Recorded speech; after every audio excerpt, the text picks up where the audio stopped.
Buenos días, hermanos, que el Señor les bendiga hoy domingo. Damos la bienvenida a cada uno de ustedes. Para dar inicio, vamos a comenzar leyendo Primera de Juan, capítulo 4, versículos del 13 al 21. Voy a estar leyendo en la versión Reina Valera.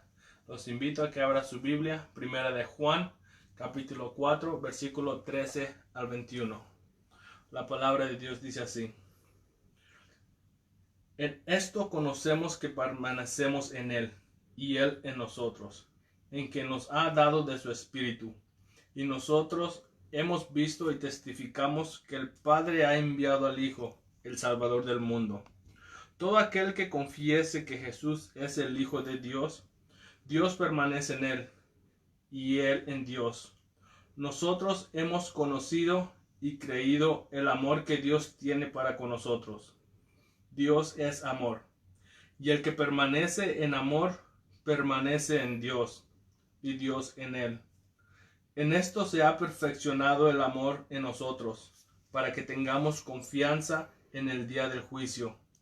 Pues como Él es, así somos nosotros en este mundo. En el amor no hay temor, sino que el perfecto amor echa fuera el temor, porque el temor lleva en sí castigo, de donde el que teme no ha sido perfeccionado en el amor. Nosotros le amamos a Él porque Él nos amó primero. Si alguno dice, yo amo a Dios, y aborrece a su hermano, es mentiroso, pues el que no ama a su hermano a quien ha visto, ¿cómo puede amar a Dios a quien no ha visto? Y nosotros tenemos este mandamiento de Él: el que ame a Dios, ame también a su hermano. Con esto vamos a dar paso, le vamos a dar el lugar a nuestro pastor. Invitamos a nuestro pastor Víctor Rodríguez.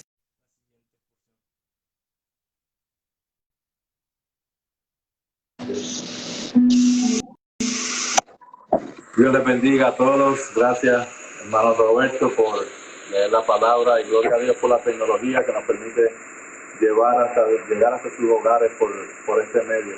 Vamos a orar, a entonar un cántico, y luego regresamos con el hermano Roberto para la exposición de la palabra de Dios.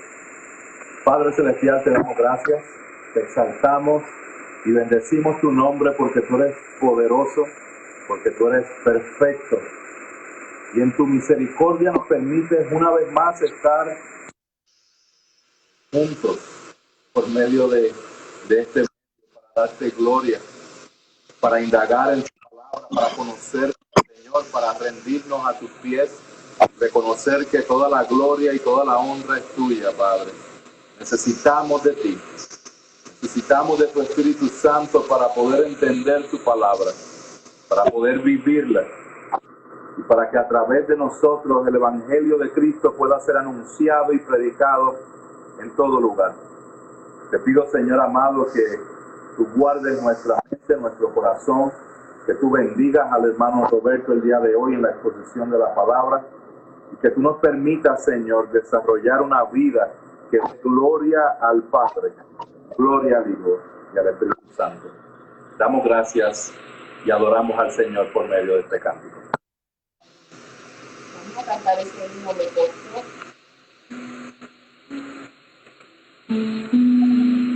Gracias, Señor.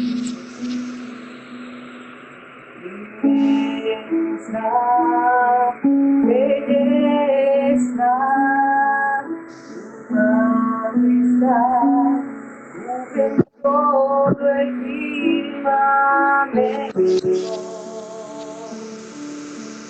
Santo eres, Señor,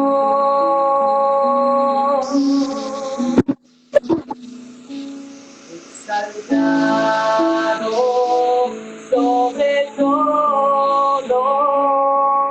Los cielos lo encierran tu presencia. Santo eres, Señor.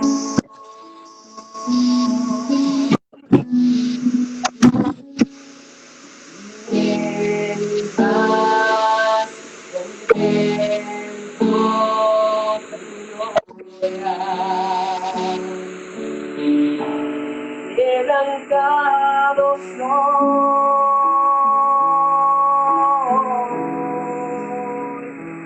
me poso a tus pies, yo me poso a tus pies, yo me poso a tus pies, pues eres mi Dios.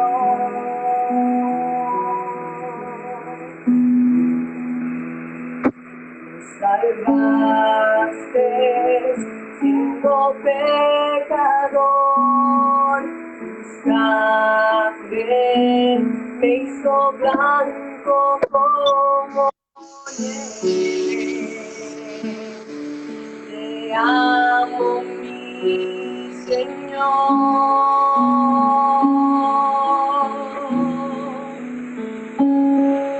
Me amaste, tu enemigo, tu gracia, mi corazón ganó por siempre. Te amo, mi Señor.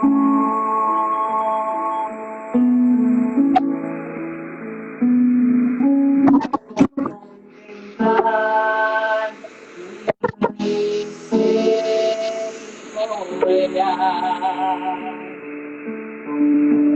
quebrantado soy,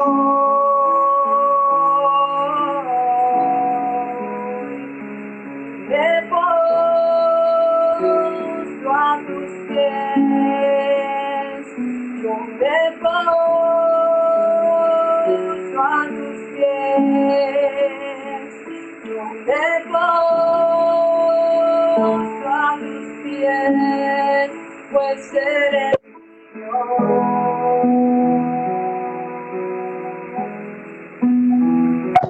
me poso a tus pies, me poso a tus pies, yo me poso a tus pies, pues eres mi Dios, tú eres mi Dios.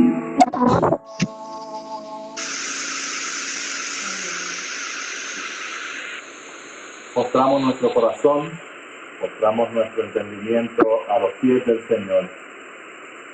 Y permitimos ahora al hermano Roberto a que continúe con el servicio, especialmente y la parte más importante en la exposición de la palabra de Dios, en la introducción del capítulo 1 del libro de Santiago. Hermano Roberto.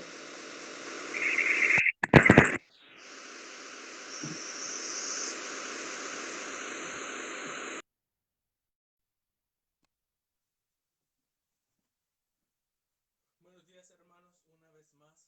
Que el Señor les bendiga a cada uno de ustedes. Como el pastor dijo, hoy vamos a estar predicando continuando con la epístola de Santiago. Vamos a estar finalizando con el capítulo 1. Vamos a estar en los versículos 19 al 27. Para dar comienzo, vamos a dar inicio leyendo. Es la porción que vamos a estar estudiando esta mañana. Santiago capítulo 1, versículos 19 al 27, dice: Esto sabéis, mis amados hermanos, pero que cada uno sea pronto para oír, tardo para hablar, tardo para la ira, pues la ira del hombre no obra la justicia de Dios, por lo cual, desechando toda inmundicia y todo resto de malicia, recibid con humildad la palabra implantada, que es poderosa para salvar nuestras almas. Sed hacedores de la palabra y no solamente oidores, que se engañan a sí mismos. Porque si alguno es oidor de la palabra y no hacedor, es semejante a un hombre que mira su rostro natural en un espejo. Pues después de mirarse a sí mismo e irse, inmediatamente se olvida de qué clase de persona es.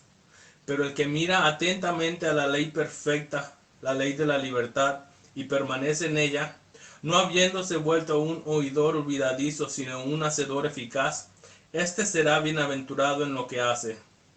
Si alguno se cree religioso, pero no refrena su lengua, sino que engaña a su propio corazón, la religión de tal es vana. La religión pura y sin mácula delante de nuestro Dios y Padre es esta: visitar a los huérfanos y a las viudas en sus aflicciones y guardarse sin mancha al mundo. Oramos. Señor, primeramente, gracias, Señor. Gracias por tu misericordia. Gracias por el sacrificio perfecto. Gracias por Jesús, por venir a la cruz y hacer lo que ninguno de nosotros podía hacer. Pagar, cumplir, satisfacer tu ira, Señor, y restaurar esa relación contigo, Señor. Gracias, Señor, por tu palabra, porque es a través de ella que podemos conocerte. Señor, te pido que mi pecado, que mi humanidad no sea un impedimento para que la palabra sea expuesta fielmente. Que tú seas glorificado, que tú seas honrado, que tú seas exaltado. Que tú traigas convicción a nuestras vidas en esas áreas que necesitan atención. Confiamos, Señor, en el poder de tu palabra, Señor.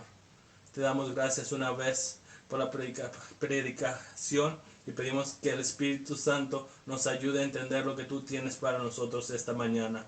En el nombre de Jesús te damos toda la gloria, todo el honor, toda la honra a ti. Amén y amén. Bueno, hermanos, antes de entrar a nuestro texto, vamos a hacer un repaso. Un repaso de lo que se habló la semana pasada. Después de que hacemos un repaso, vamos a hacer una mención, claridad sobre el papel de las obras, y después de esto vamos a estar entrando en la exposición del texto en sí. Ese va a ser el formato de esta mañana, es lo que vamos a estar haciendo. Un repaso breve de lo que el pastor predicaba la semana pasada, una claridad, entender dónde entran las obras dentro de nuestra fe, y por último la exposición del texto. Para dar inicio, la semana pasada consideramos este mismo texto, pero no, esta semana lo vamos a finalizar. Entonces, la semana pasada el pastor nos enseñaba, nos predicaba que el evangelio es fe y acción. Y dentro de esta relación entre la fe y la acción, vimos 3 mandatos: que tenemos que ser pronto para oír, tardo para hablar y tardo para airarse. Y vimos un contraste entre la ira de Dios contrastado con la ira del hombre. Y el pastor predicaba que la ira de Dios es justa y debemos que temerle. Y también que es congruente a lo largo de las Escrituras, tanto en el Antiguo Testamento como en el Nuevo Testamento. Y sobre la ira del hombre vimos que nos lleva al pecado. Vemos una gran diferencia. Hay un gran contraste entre la ira de Dios y la ira del hombre.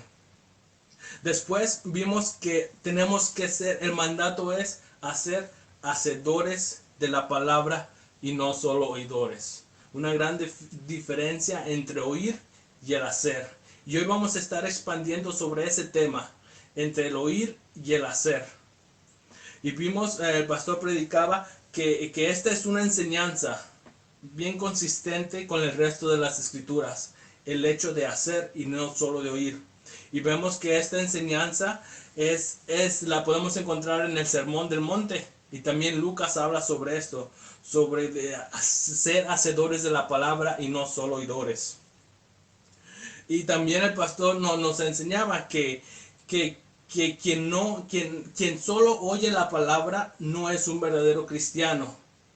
Vemos el peligro de ser solo un oidor. Quien solamente escucha la palabra no es un verdadero creyente. Y por otro lado, vemos que la persona que es un hacedor es bendecido, es bienaventurado. Y el pastor nos explicaba este estado de felicidad que conlleva el término Macarios utilizado.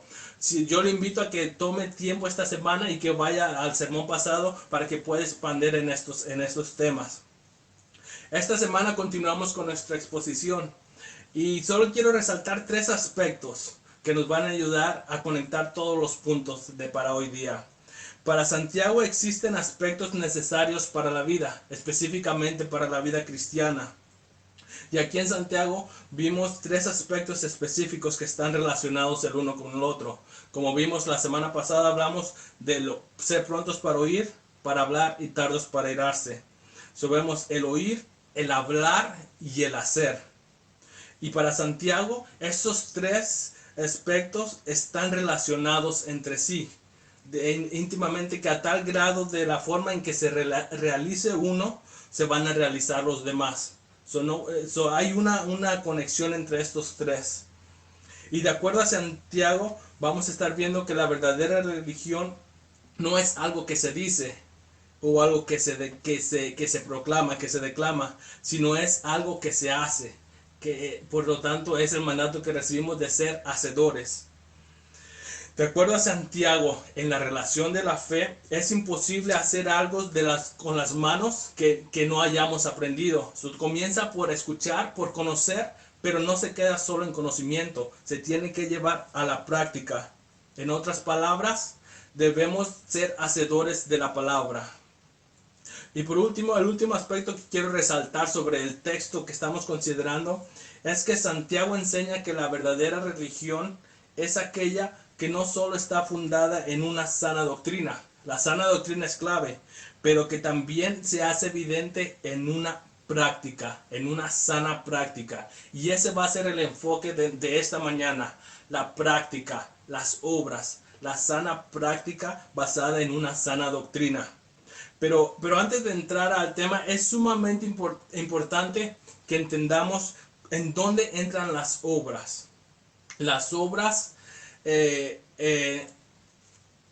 cuál es el papel de las obras y dónde se encuentran.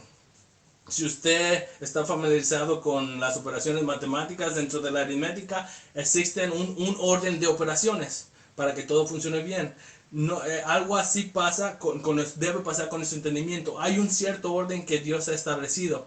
Entonces, por eso es clave que entendamos cuál es el papel de las obras. Lo primero, le quiero dar dos aspectos. Lo primero sobre las obras es que las obras no nos salvan. Las obras no producen salvación. Y para esto quiero regresar al primer versículo de Santiago. Santiago capítulo 1, versículo 1 nos dice: Santiago, siervo de Dios y del Señor Jesucristo, a las 12 tribus que están en la dispersión. Santiago está escrito para grupos de creyentes, personas que ya han sido salvas. Por ende, vemos que las obras de las que está hablando Santiago no son para salvación. Podemos ver que las obras no nos salvan. Y esto es claro que lo entendamos. Nuestras obras no nos salvan.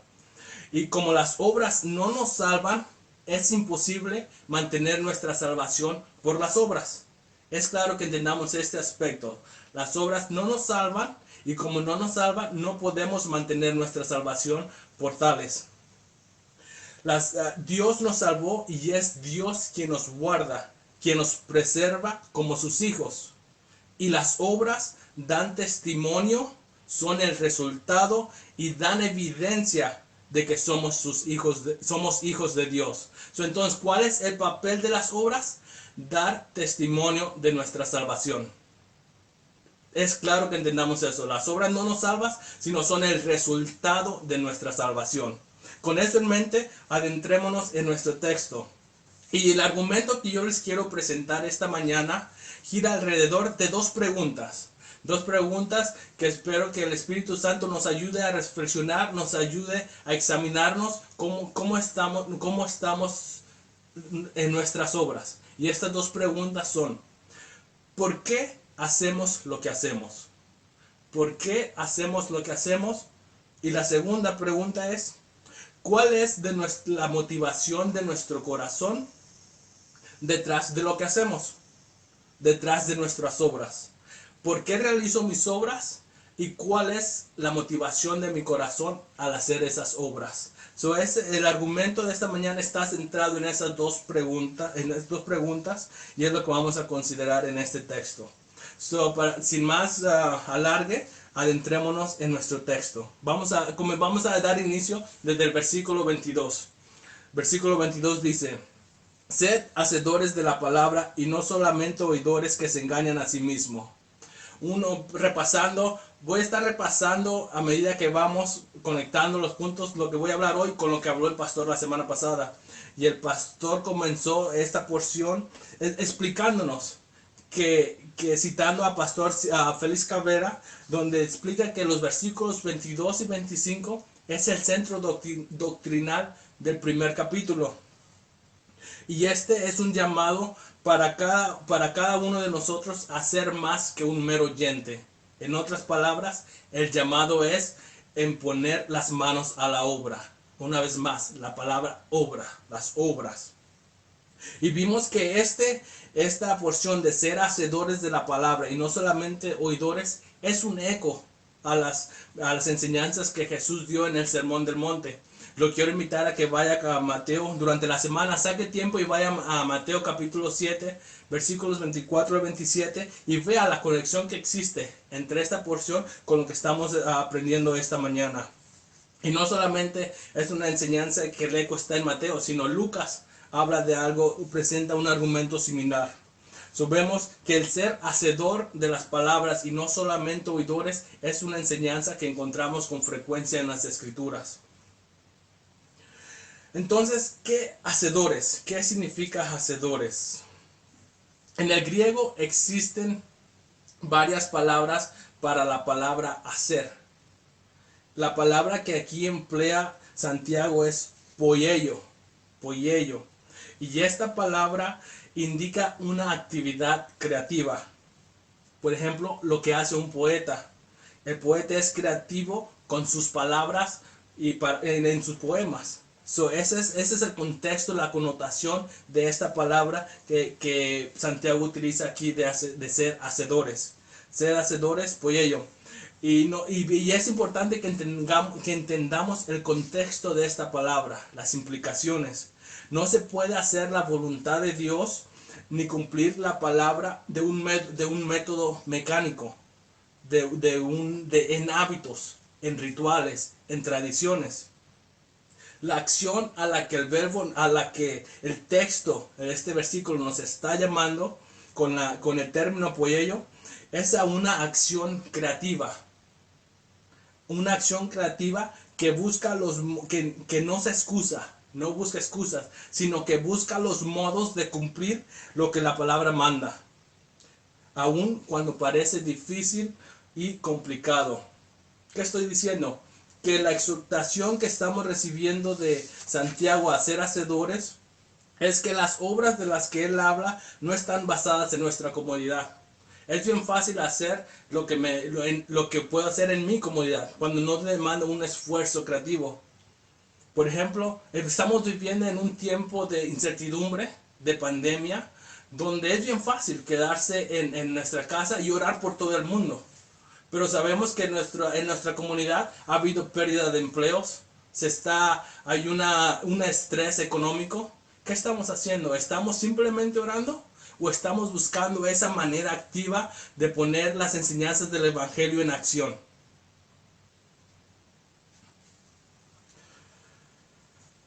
Entonces la invitación es esa, la exhortación es esa, a no solamente ser oidores, sino a ser hacedores, buscar la manera creativa, no buscar nuestra comodidad y ser hacedores eficaces de la palabra de Dios. Pasar de solamente escuchar, de recibir el conocimiento, sino ponerlo en práctica. Una fe en acción van juntas, fue lo que hablamos la semana pasada. Hermanos, esa es la importancia, esa es la exhortación sobre ser hacedores. Y ahora, el contraste con ser oidores. El pastor, como dije al inicio de hoy día, esta mañana, que no es un verdadero creyente aquel que solo es un oidor de la palabra. No es suficiente escuchar la palabra. Como vemos aquí, debemos practicarla. Y tenemos que ser muy cuidadosos, porque a veces nosotros adoptamos conceptos erróneos que no nos damos cuenta. Pero mi oración es que el Espíritu nos revele cuáles son esos conceptos erróneos, esas obras erróneas que hemos adoptado que no son bíblicas. Un concepto erróneo dentro de la iglesia hoy en día es que creemos que solamente por escuchar un buen sermón o por un estudio bíblico nos hará más espirituales, nos hará crecer y obtener la bendición de Dios. Pero si recordamos la semana pasada, la bendición es el resultado, ese estado de bienaventuranza es el resultado de hacer, no solo de escuchar. So, vemos la transición, la importancia de no solo escuchar, sino en ser hacedores. El hacer es lo que trae la bendición. Y de igual manera, otro ejemplo, una práctica común dentro de la iglesia. ¿Cuántos leen sus Biblias? Yo espero que en su casa todos estén levantando su mano, que todos la leemos. Y dentro de ese hábito de lectura, tal vez hay quienes usan sus marcadores, sus lápices y escriben notas a lo largo del margen de la Biblia. Y es bueno que tomemos nuestras notas, que traemos nuestros apuntes. Y hay quienes usan esos colores diferentes para resaltar una porción específica. Y todas esas prácticas son buenas. Pero la pregunta es, si nosotros pasamos todo este tiempo, la leemos y la marcamos, la pregunta es, ¿refleja nuestras vidas una vida marcada por la Escritura? ¿Me está marcando la Escritura? ¿O solamente estoy leyendo por leer? Solamente estoy leyendo por leer, porque es un hábito, es una acción mecánica. El hecho de solo escuchar la palabra o de solo leerla no nos debe hacer sentir muy espirituales.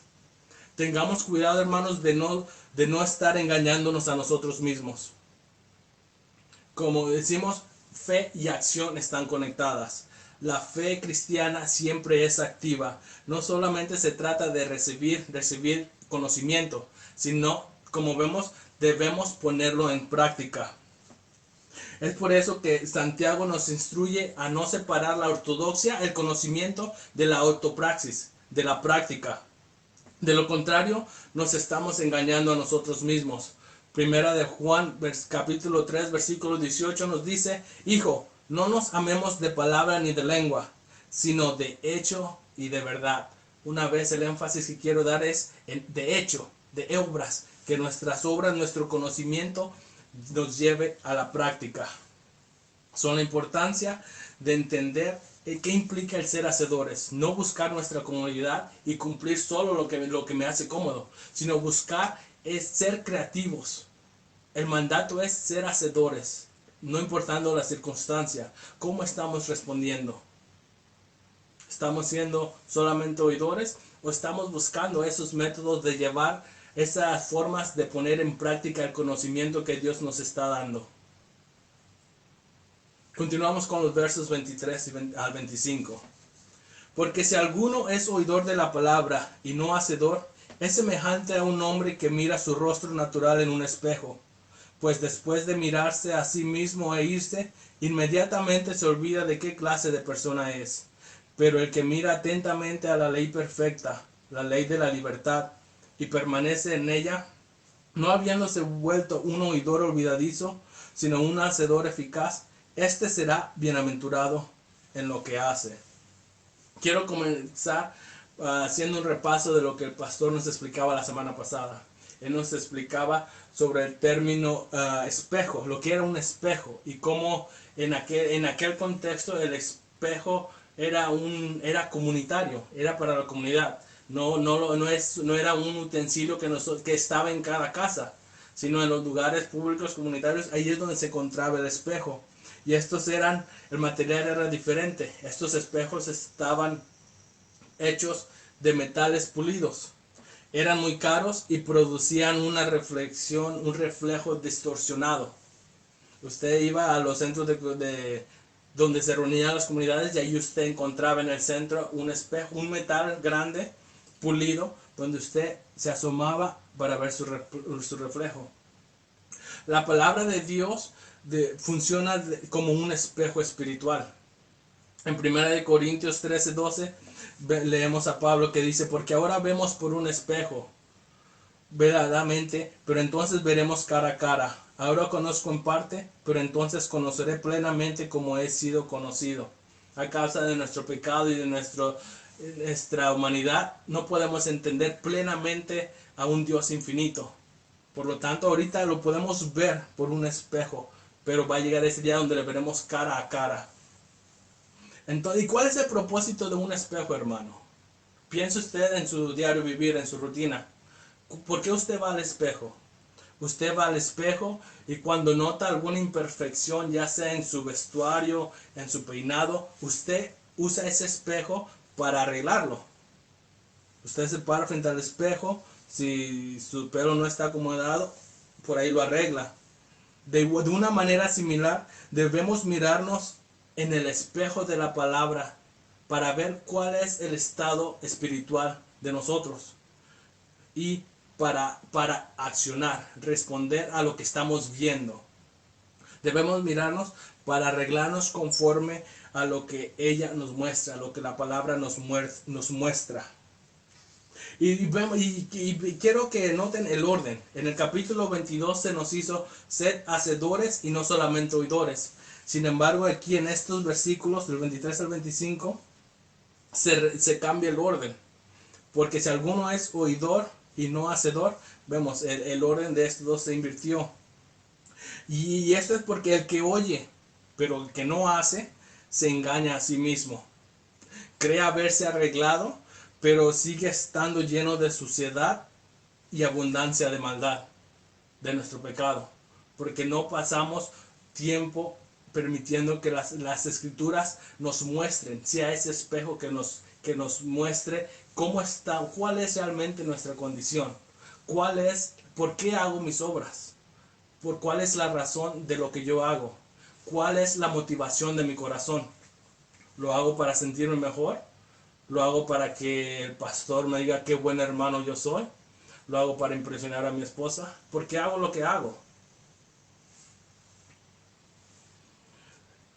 Vemos que el espejo, la palabra es el espejo en el cual podemos ver el cual el Señor, el Dios usa para mostrarnos cuál es nuestra condición espiritual. Pero al vernos en este espejo de la palabra, quiero que estemos conscientes de dos equivocaciones en las cuales podemos caer. La primera es echar solo un vistazo superficial.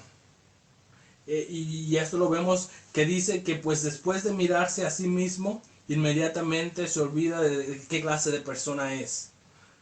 Aquí Santiago está empleando una parábola donde dice que un oidor es semejante a un hombre que mira su rostro en un espejo, pero que al irse olvida cómo es. Una equivocación es echar solo un vistazo superficial, donde se nos olvida cómo estamos, lo sucio que somos, nuestra inclinación constante, el ser confrontados con la palabra. ¿Y cómo se ve este vistazo superficial en el espejo divino, en la palabra? Bueno, cuando leemos la palabra, la lectura no produce una examinación cuidadosa de ella, solo estamos oyendo superficialmente, la estamos leyendo superficialmente. Nosotros estamos agarrando nuestro marcador y hacemos muchos highlights, muchas notas, pero nuestra vida no está reflejando ese cambio, ese poder de la palabra. Nuestras obras no han cambiado, no ha habido un crecimiento en los últimos 20 años que estamos en la iglesia. Seguimos siendo unos bebés espirituales. ¿Por qué? Porque estamos echando un vistazo superficial. Y es a tal grado que la lectura de las escrituras se convierte más en un rito religioso, en un hábito diario. Tenemos nuestra lista de quehaceres diarios y lo incluimos en esos quehaceres. Leer la lectura, check. Recoger a los niños, check. Preparar el alimento, check. Se convierte simplemente un accionar más superficial. No digo que es malo, pero sí tenemos que hacer cuidado. ¿Qué es lo que cuál es nuestro mandato? Como mirábamos en el versículo anterior, nuestro llamado es a ser hacedores creativos. Por lo tanto, debemos que tener cuidado de solamente echar un vistazo superficial y de no realizar, y muchas veces caemos en esta actitud, que creamos estos hábitos y a veces nuestra conciencia nos acusa más cuando no realizamos ese acto que por la manera en que lo estamos realizando, la manera en que estoy haciendo las obras. ¿Qué estoy tratando de decir? Por ejemplo, si yo creé de la lectura de la palabra un hábito y hoy no pude leer, mi conciencia me acusa. Pero sin embargo, si yo estoy haciendo esta lectura superficialmente, simplemente echando un vistazo, nuestra conciencia nos debe de acusar, pero no porque la hice solamente un hábito, sino por la manera en que lo estoy haciendo. Nos debe acusar por no por haber leído la palabra descuidadamente. Como veremos más adelante, tenemos que verla atentamente, pero eso viene más adelantito. Entonces, ¿y por qué caemos en este vistazo superficial? Y convertimos, ya sea de la lectura, de la oración, de las disciplinas espirituales, del ayunar, del servicio, los convertimos en hábitos y solamente en hábitos diarios y ritos religiosos. ¿Por qué? Porque muchas veces, como mencionaba antes, alimentan nuestro orgullo. Mira, con esto, mira, mi esposa va a ver qué tan hombre de Dios yo soy. Mis hijos van a decir, oh, mi papá es consagrado. Oh, mira, voy a impresionar a mi hermano, a mi líder de música, a mi líder de grupo. Voy a impresionar a tal persona. Y lo hacemos por cuestiones, por motivos equivocados. Por eso es que al principio comenzamos con la pregunta. ¿Por qué haces tus obras? Y cuando las haces, ¿cuál es la motivación de esas obras? Filipenses 2, capítulo 2, versículos 3-5 nos dice que no hagáis nada, no hagáis por egoísmo, perdón, nada hagáis por egoísmo o por vanagloria, sino que con actitud humilde cada uno de vosotros considere al otro como más importante que a sí mismo, no buscando cada uno sus propios intereses, sino más bien los intereses de los demás. Aquí podemos ver cómo debemos actuar sin vanagloria ni por egoísmo. Podemos empezar a descubrir por qué el hacer de las cosas. La segunda equivocación a la que quiero llevar su atención es el desobedecer lo que la palabra ordena. Escuchar no es lo mismo que hacer, hermanos. Creo que ese ha sido algo recurrente que hemos dicho la semana pasada y hoy día. El llamado es a ser hacedores, no solo oidores. Es común encontrar creyentes dentro de la iglesia hoy día a quienes les gusta sustituir ya sea el hacer por el hablar o el hacer por el leer. ¿Qué estoy diciendo? Por ejemplo, nos gusta organizar un sinnúmero de comités, un número de conferencias sobre el evangelismo y crecimiento de la iglesia y pensamos que estamos progresando. No me malentienda, hermano, aunque no hay nada de malo en conferencias o en comités, pero si estas acciones están reemplazando el servicio activo a nuestra comunidad, estamos actuando erróneamente. No hay nada malo en conferencias, pero son incorrectos si estas están reemplazando el servicio a nuestros hermanos, a cristianos. Es muy fácil en un ámbito un poco más local, más personal a nuestra iglesia, a nuestra condición actual. Es bien fácil conectarse a los estudios bíblicos del lunes, a los estudios bíblicos del martes.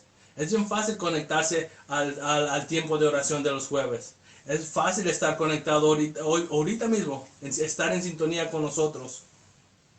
Y todo esto es bueno. Es bueno que lo hagamos y es parte esencial de ser iglesia, el conectarnos. La idea no es conectarnos virtualmente, sino personalmente, pero dadas las circunstancias, damos gracias a Dios por la tecnología. Y es bueno que estemos activos en el estudio bíblico del lunes, del martes, en el tiempo de oración y en los servicios los domingos. Pero la pregunta que yo les quiero hacer, ¿qué estamos haciendo con todo ese conocimiento adquirido? El estudio del lunes, el estudio del martes, la oración de los jueves, la predicación del domingo, 4 días de 7. Dios nos está, en su misericordia, nos está permitiendo conocerle, crecer en conocimiento. Pero ¿qué estamos haciendo con todo ese conocimiento adquirido? ¿Se ve reflejado en nuestras obras de servicio? ¿Estamos siendo hacedores y no solamente oidores? ¿Estamos siendo oidores, depositando todo lo que ese conocimiento, tomándolo y depositándolo en el baúl de los recuerdos? Recordemos, la fe y la acción van de la mano, van juntas. La acción es el resultado de nuestra fe. Yo les quiero dejar con esta pregunta. ¿Puedes identificar en tu vida obras que fluyen de ese conocimiento que Dios nos está permitiendo adquirir? ¿Que puedes ver obras que fluyen de ese conocimiento que Dios te está dando? ¿O solamente estamos siendo oidores? La semana pasada el pastor predicaba sobre cómo la obediencia produce un estado de bienaventuranza, de felicidad. La bendición, como hemos aprendido, no resulta solo de leer la palabra, sino en hacerla. El llamado es en poner las manos a la obra, en ser hacedores. El énfasis de Santiago es en la práctica. Pero para llegar a una buena práctica, a una práctica bíblica, debemos mirar atentamente primero la ley perfecta. Recordemos, debemos adquirir ese conocimiento para así poder dar esos frutos, esas obras que reflejan nuestra transformación interior de una manera exterior. Entonces, ¿cómo podemos adquirir ese conocimiento? Tenemos que ver la ley perfecta. Y quiero retraer esta diferencia que encontramos aquí en las Escrituras. En el versículo, si vamos al versículo 23 y 24, se emplea la palabra mirar. Y la palabra mirar en nuestra versión la encontramos una vez más en el versículo 25. Sin embargo, cuando vamos al original, vemos dos términos diferentes. En los versículos 23 y 24, cuando está hablando sobre el hombre que mira, que echa un vistazo, se va y olvida su imagen, mira su rostro natural en un espejo, pero después de mirarse a sí mismo e ir, inmediatamente olvida de qué clase de persona es. Eso es versículos 23 y 24. Sin embargo, y el término que se emplea ahí es catanoeo, un vistazo superficial.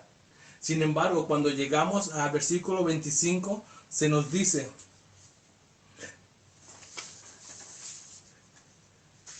mire, pero el que mira atentamente la ley perfecta, la ley de la libertad, y permanece en ella. Quiero llevar su atención a la frase mira atentamente.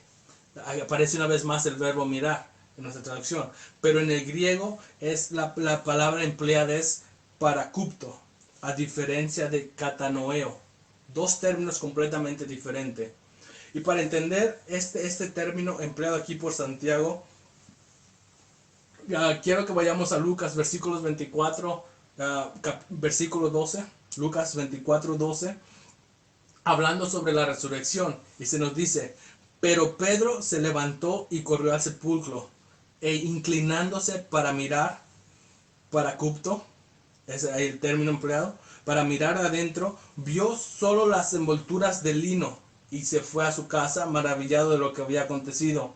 En el relato de la resurrección, en el Evangelio de Juan, capítulo 20, versículo 5, vemos inclinándose para mirar. Otra vez, aquí vemos empleado el término una vez más. Para mirar adentro, vio las envolturas de lino puestas ahí, pero no entró. Entonces, lo que Santiago está aquí empleando, el término que Santiago está empleando, se trata de observar algo que está en el primer momento oculto a la mirada. Para ellos poder, cuando los discípulos llegaron al sepulcro, para poder ver, ellos tuvieron que mirar detalladamente para poder ver las envolturas vacías. Ellos llegaron y dieron un vistazo detalladamente.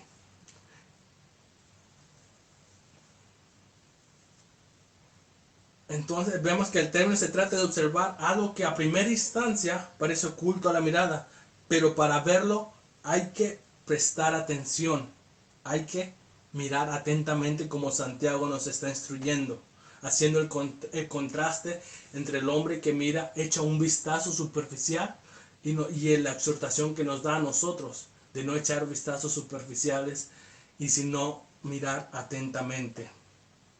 Esta mirada atentamente no es una mirada pasajera, como la de quien mira el espejo sin atender demasiado. Alguien que se asoma y se va. Esta mirada atenta es una mirada escudriñadora, una mirada que busca descubrir las suciedades y corregir las maldades.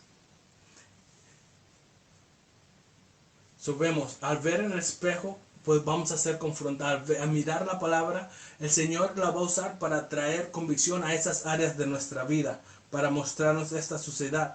Y por eso tenemos que ver detalladamente, porque es bien fácil de echar un vistazo e irse.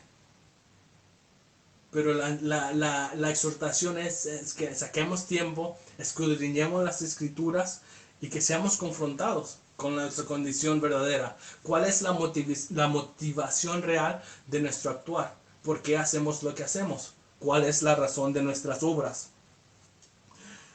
Entonces, Santiago nos está exhortando a mirar atentamente. Pero ¿qué es lo que miramos atentamente?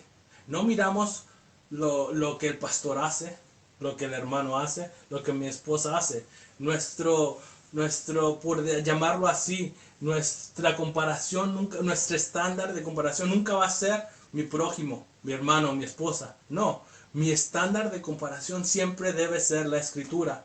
Yo no me comparo con mi hermano, yo me examino a la luz de la escritura. Y es por eso que Santiago nos dice dónde tenemos que ocurrir. Y dice, el que mira atentamente a la ley perfecta, la ley de la libertad. Y esta aquí es una referencia a Jesucristo. ¿Por qué? Porque la ley de libertad de Jesucristo está asegurada por su propia vida y por su obra. Lo que Él hizo. ¿Qué hizo Jesús? ¿Qué hizo Jesús? En el principio Dios hizo una creación perfecta. Por la causa del pecado hubo una separación. ¿Cómo puede presentarse una creación pecadora delante de un Dios justo, santo y santo? Solo es posible por medio de la obra de Jesucristo, de un sacrificio perfecto, de un mediador. Entonces, ¿por qué es ley de la libertad? La ley de la libertad pudo ser dada únicamente por Jesucristo. Él es el autor y consumador. Él nos trajo la libertad para poder vivir como Dios manda. No es algo que yo puedo lograr por mis propios méritos. No es algo que tú puedes lograr por tus propios méritos. Es algo que logramos a través de la intervención, porque Jesucristo nos habilita y que el Espíritu Santo nos capacita para vivir en ese estilo de vida que agrada al Señor. La ley de la libertad, si vamos al Salmo 119, versículos 44 y 45, dice, y guardaré continuamente tu ley para siempre y eternamente, y andaré en libertad, porque busco tus preceptos. En el Nuevo Testamento, Jesús dijo, en el Evangelio de Juan, capítulo 8, 31 al 32, Él dijo, entonces Jesús decía a los judíos que habían creído en Él, si vosotros permanecéis en mi palabra, una vez más es clave la palabra, Dios. Verdaderamente sois mis discípulos. Y conoceréis la verdad y la verdad os haré libres. La verdad es una persona, es Jesucristo. Y el resultado de conocerle es que seremos libres. ¿Pero libres de qué? ¿Y cómo esto y qué relación tiene el ser libres con la manera en que yo realizo mis obras? En la motivación detrás de mis obras. Es lo que vamos a ver a continuación. A partir de Jesucristo, vivir con Dios no es cumplir preceptos fríos y mecánicos. Vemos que mencionamos que el ser hacedores no es simplemente hábitos, una acción mecánica, sino requiere una acción creativa. Vivir con Dios y para Dios es creativamente descubrir las riquezas de la palabra implantadas en nosotros. Esta palabra es viva y activa a través de la obra del Espíritu Santo. Es decir, entre más escudriñamos la palabra, a medida que miramos atentamente a la ley de Dios, a medida que miramos su ley de Dios, su palabra, a medida que dejamos de ser oidores y nos convertimos en hacedores, La influencia del pecado en nuestras vidas disminuye cada vez más. Durante la predicación de la semana pasada, el pastor explicaba que para el creyente hay dos nuevas relaciones. Una nueva relación con Dios y una nueva relación con el pecado. Nunca, pero es claro que entendamos que nunca dejaremos de pecar. Yo no estoy hablando de una perfección sin pecado. Eso es, mientras estemos en esta carne, eso nunca va a suceder. Lo que estoy hablando es de un avance, de un crecimiento en nuestra obediencia. Y esta obediencia se hace evidente en nuestras obras. Entre más atentamente miremos su palabra, la ley de Dios, a la ley de Jesucristo, la ley de la libertad, y la escudriñemos, el Señor nos libera del poder que el pecado ejerce sobre nuestras vidas.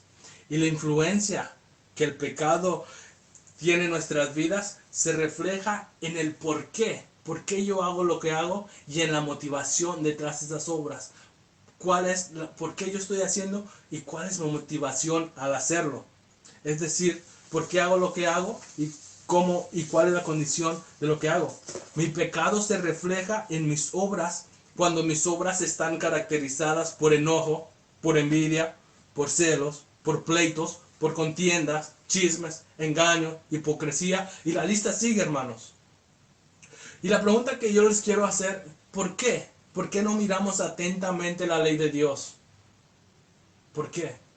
¿Será tal vez que la razón por la que echamos un vistazo superficial y no nos adentramos, no indagamos en su palabra, es por temor a lo que podamos ver? ¿Por temor de ser confrontados con nuestro pecado? Al ser confrontados con nuestro pecado va a demandar cambios.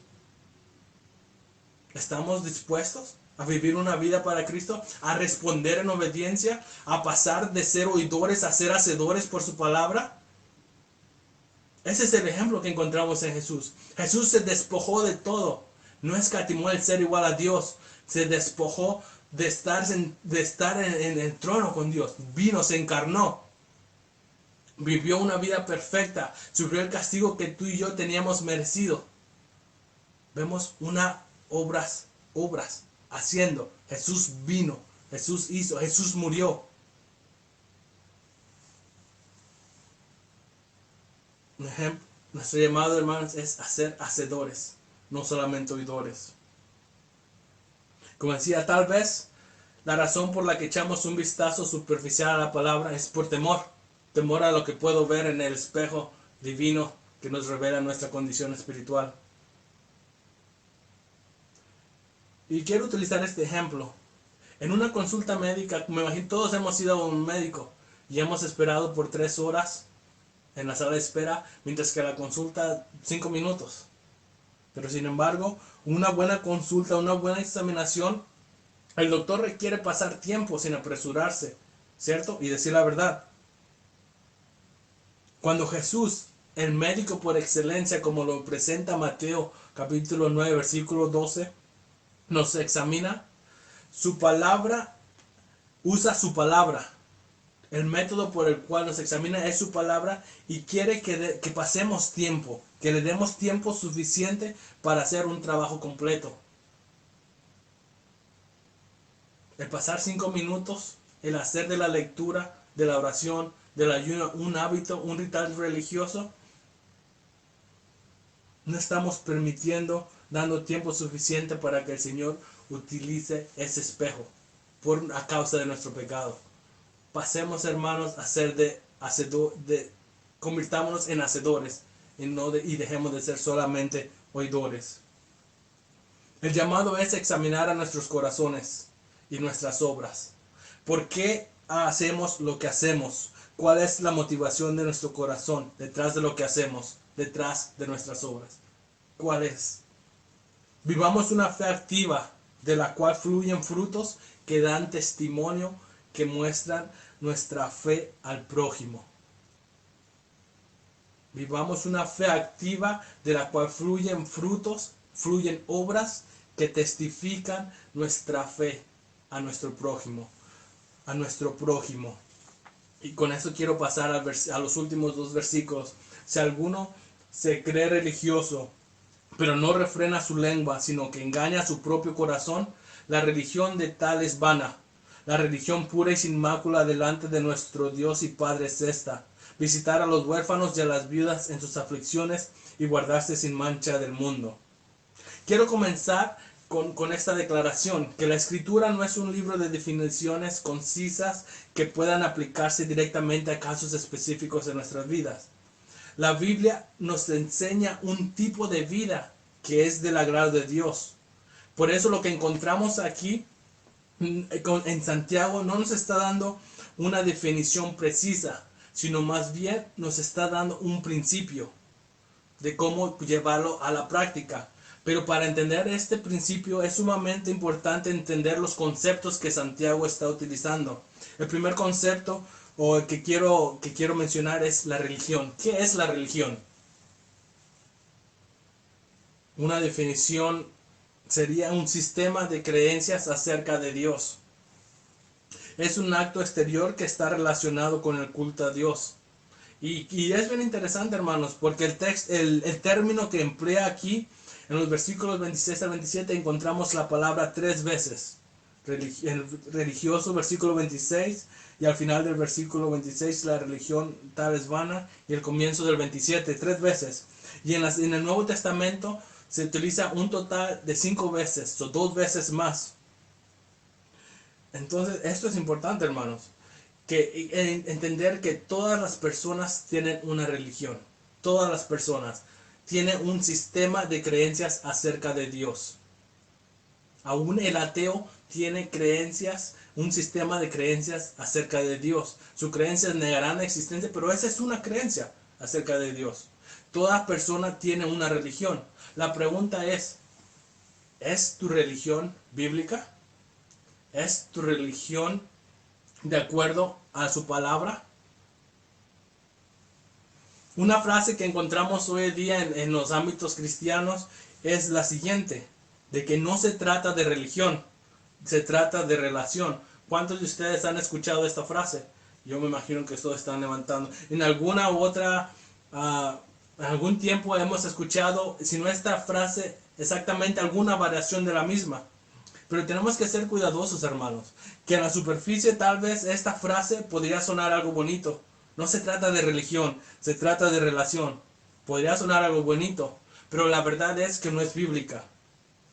Santiago nos está llamando a una religión pura. No podemos ir en contra de lo que la palabra establece. Por más bonito que suene un movimiento, por más bonito que suene una frase, si no es bíblica, no es bíblica. Nuestra autoridad bíblica nuestra autoridad máxima, son las Escrituras. Y eso es lo que debe conformar todo nuestro accionar, todo nuestro obrar, la manera en que nos comportamos.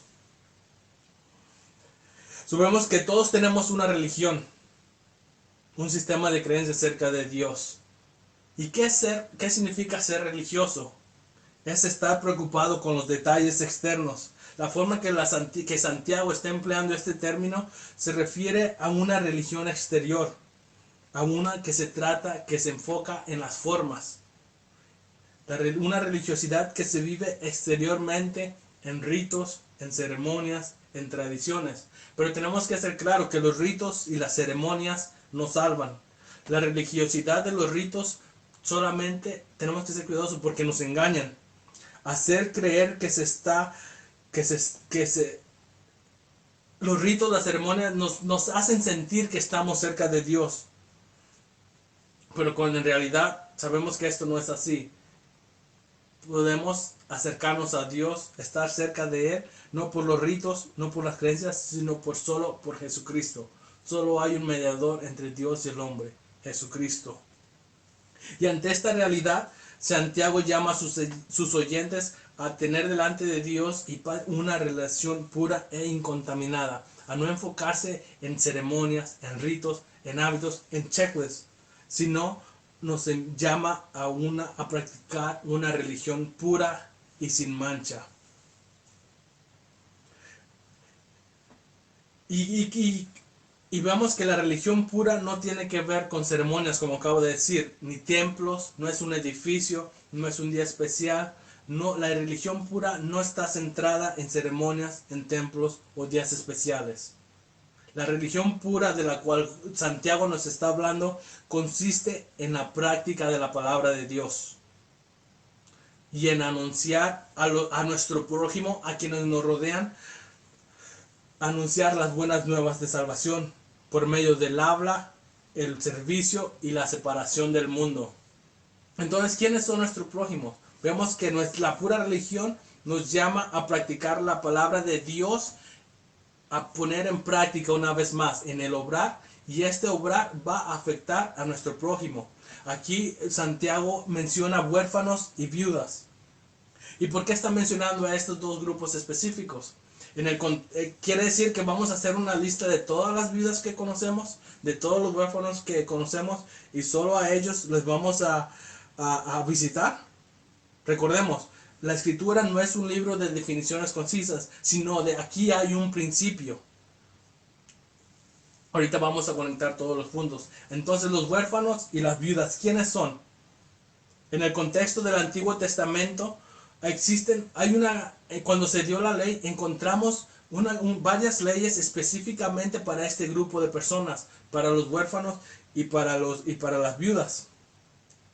Y eso es en el Antiguo Testamento. Y transfiriéndonos a la época de Santiago, las viudas y los huérfanos eran pobres. Eran los más pobres de la sociedad porque no tenían ningún medio legal para proveer por sus necesidades más básicas. Dependían para su subsistencia de familiares cercanos o lejanos, de gente que se compadecía de ellos. Es por eso que una de las primeras accionares del amor cristiano de la iglesia como institución es el cuidar de las viudas. Una vez vemos el ejemplo de la fe y el accionar. La iglesia primitiva, una de sus primeras preocupaciones fue el atender a estos grupos, el tomar ese conocimiento, esa fe y llevarlo al obrar. Vemos que los huérfanos y viudas nos está hablando de gente en necesidad. No se trata de hacer una lista de quién es viudo y quién es huérfano, sino se trata de estar alerta a nuestra comunidad. Precisamente en estos tiempos inciertos, como he mencionado, muchos trabajos han dejado de existir, muchas familias están pasando estrés económicos, de salud. ¿Y qué estamos haciendo?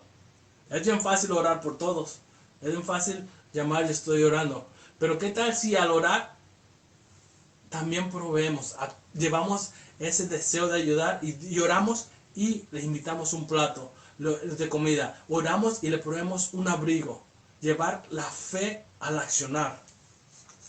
La visitación a la que Santiago exhorta aquí, vemos que dice, la religión pura y sin mácula delante de nuestro Dios y Padre es visitar a los huérfanos. Santiago nos está exhortando a visitar. Y la visitación a la que Santiago exhorta implica proveer para sus necesidades. Como ya expliqué, ellos eran el grupo social en mayor necesidad, en un mayor estado de pobreza, y Santiago les dice, proveer para sus necesidades. Pero recordemos, hermanos, ¿cuál es el contexto? ¿A quién está escribiendo Santiago? A creyentes que están en la dispersación. ¿Por qué están en la dispersación? Porque están sufriendo persecución. Al ser persecución, Santiago les está dando un mandato. Visiten a los viudas y a los huérfanos. ¿Qué requiere esto? Si te están persiguiendo por tu fe, ¿cómo tú vas a actuar? Requiere una acción creativa, el ser hacedores, no simplemente oidor. Requiere una acción creativa. Tus circunstancias no van a excusarte de no obedecer a la palabra de Dios. El mandato de Dios, la palabra de Dios, trasciende el tiempo. Existe de la eternidad por toda la eternidad y nunca deja de ser. Los mandatos son los mismos. Los mandatos, las exhortaciones, las instrucciones que encontramos en la palabra no son circunstanciales, hermanos. Esto es claro que lo entendamos. Nuestro llamado es a obedecer, a buscar esas maneras creativas, esas actividades creativas para poder obedecer la palabra, no simplemente a excusarnos y sentarnos en nuestra comunidad. La fe del creyente, un verdadero creyente, es un creyente que toma su fe y es hacedor. No simplemente se llena de conocimiento, sino que refleja ese conocimiento y esa transformación que el Espíritu Santo ha hecho en su vida, lo refleja de una manera exterior por sus obras. Como vemos, la visitación que Santiago exhorta implica proveer para sus necesidades. Y esto es más que estar con la persona físicamente. Sí es bueno que los visitemos y estar físicamente, pero Santiago aquí está hablando de proveer para sus necesidades. Necesidades de comida, necesidades de vestido, de abrigo y cualquier otra necesidad que encontremos. ¿Cómo estamos actuando? ¿Estamos actuando de una manera reactiva, que reaccionamos? ¿O estamos siendo diligentes y estamos tratando de identificar la necesidad? Queremos ser hacedores eficaces de la palabra. Queremos responder en obediencia y estamos pendientes de la necesidad de nuestro hermano, de nuestra hermana, de nuestro prójimo, de nuestro vecino, de nuestra comunidad en general. Un comentarista sobre esta porción dice: Santiago da algunos ejemplos de lo que debe ser la verdadera religión cristiana. Y esta es: tener bien firmes las riendas de la lengua, ensuciarse las manos ayudando a la gente necesitada y mantenerse limpio de la suciedad del mundo. Entonces, hermano, con todo lo que hemos dicho, ¿por qué realizamos nuestras obras? Primero, porque testifican nuestra restauración y nuestra transformación. Las obras no nos salvan, pero son el resultado, la evidencia exterior de una transformación interior. ¿Y cuál es la motivación de nuestro corazón al realizar las obras? Nuestra motivación inicial debe ser obediencia. Obediencia y sumisión a la palabra de Dios. Yo no hago lo que hago para que el pastor me dé una palmadita en el hombro. Yo no hago lo que hago para impresionar a mi esposa. Yo no hago lo que hago para impresionar a mis hijos. Si yo estoy criando a mis hijos con los mejores principios, con las mejores enseñanzas, y lo quiero hacer para que la gente allá afuera diga: mira, Roberto, qué bien crió a sus hijos, perdí el enfoque. No se trata de mí, de mi orgullo, sino se trata de actuar en obediencia. Todo lo que hacemos lo hacemos para glorificar, para que Dios sea glorificado. Para Él es toda la gloria, porque de Él, por Él y para Él son todas las cosas. Solo a Él es la gloria. Y ese debe ser nuestro enfoque, que todo lo que hacemos lo hacemos para su gloria. Y lo hacemos por obediencia, porque lo hacemos por su obediencia y sumisión a su palabra, la palabra de Dios, la ley perfecta. Entonces, hermanos, el llamado es a ser hacedores de la palabra, a ser hacedores de la palabra y no solo oidores. El ser cristiano debemos ponerlo en práctica. En otras palabras, debemos vivir el evangelio. Por lo tanto, hermanos, miremos atentamente su palabra. Miremos atentamente su palabra, no solamente un vistazo. Y yo utilicé el ejemplo de la lectura, pero bien podría ser cualquiera una de nuestras disciplinas espirituales. Miremos atentamente su palabra, conozcámosle. ¿Por qué realizamos nuestras obras? ¿Cuál es la motivación de nuestro corazón al realizar las obras? Examinémonos, evaluémonos a la luz de la palabra. Y cada vez que somos confrontados con las verdades bíblicas, es una muestra de amor de parte de Dios, quien es grande en misericordia. Por lo tanto, ¿qué áreas en tu vida están siendo confrontadas por el espejo de la palabra? ¿Qué áreas de tu vida están siendo confrontadas por el espejo de la palabra? Yo te hago la invitación al arrepentimiento. Al arrepentimiento. Recuerda que solo en Cristo podemos vivir una vida que agrade al Padre. Arrepentimiento y creer. Creamos que solo en Cristo podemos vivir una vida que agrada en Cristo. La vida cristiana se vive en Cristo. Y la prueba de nuestra fe son las obras. Quiero terminar leyendo primera de Juan capítulo 2 versículos 3 al 6.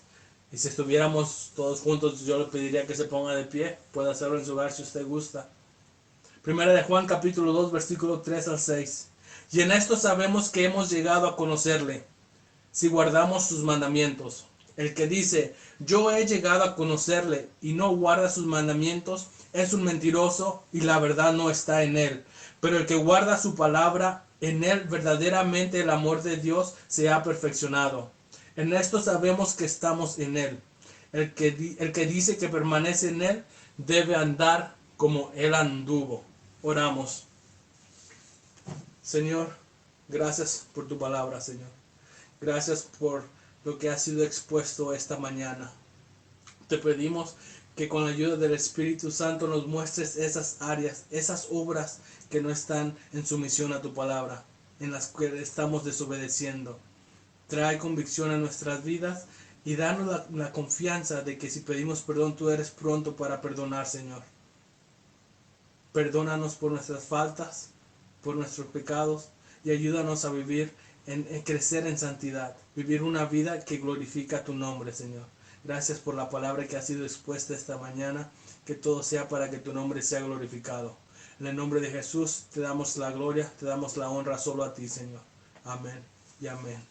Con esto quiero dejar lugar una vez más a nuestro pastor, a quien saludamos desde su casa. Aquí con nosotros ahora el pastor.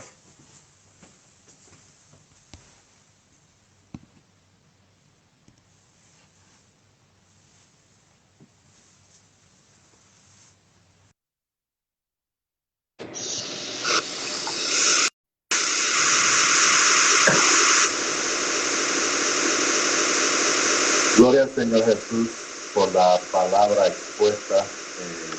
Gracias al Señor por la obra que está haciendo el hermano Roberto y por la claridad de lo que ha sido la exposición de la palabra en el día de hoy. Creo que todos hemos sido